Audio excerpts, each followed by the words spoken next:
అధ్యక్ష, ఆంధ్రప్రదేశ్ పురపాలక శాసనముల సవరణ బిల్లు 2025ని పరిచయం చేయడానికి అనుమతి కోరుతున్నాను అధ్యక్ష. నాలా చట్టం అనేది యాక్చువల్ గా ఈ యొక్క బిల్డింగ్స్ కన్స్ట్రక్షన్స్ వాటికి ప్రజలు చాలా ఇబ్బంది పడుతూ అనేక మంది నుంచి యాక్చువల్ గా ప్రతిపాదనలు వచ్చినాయి.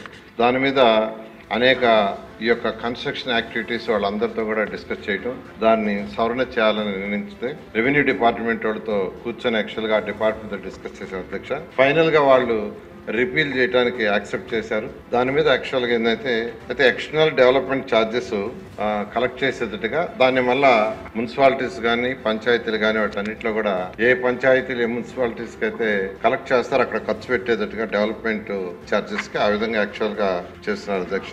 దీనికి ప్రిన్సిపల్ యాక్ట్ 1920 సెక్షన్ 2 క్లాస్ 2లో ఎక్స్టర్నల్ డెవలప్మెంట్ ఛార్జెస్ అంటూ అది యాడ్ చేస్తూ సవరణ రిక్వెస్ట్ చేస్తున్నాం అధ్యక్ష. ఎలక్ట్రల్ రోల్స్ లో 18 ఏళ్లు దాటిన వారు ఎన్రోల్ చేసుకోవడానికి అంతకుముందు జనవరి 1 ఒకటి ఉండింది అధ్యక్ష. ఇప్పుడు ఏప్రిల్ 1, జూలై 1, అక్టోబర్ 1 కూడా చేయమని కేంద్ర ప్రభుత్వం వాళ్ళ యొక్క చట్టంలో మార్చారు. దానికి అనుగుణంగా మన యొక్క మున్సిపల్ చట్టంలో కూడా మార్చుతున్నాం అధ్యక్ష.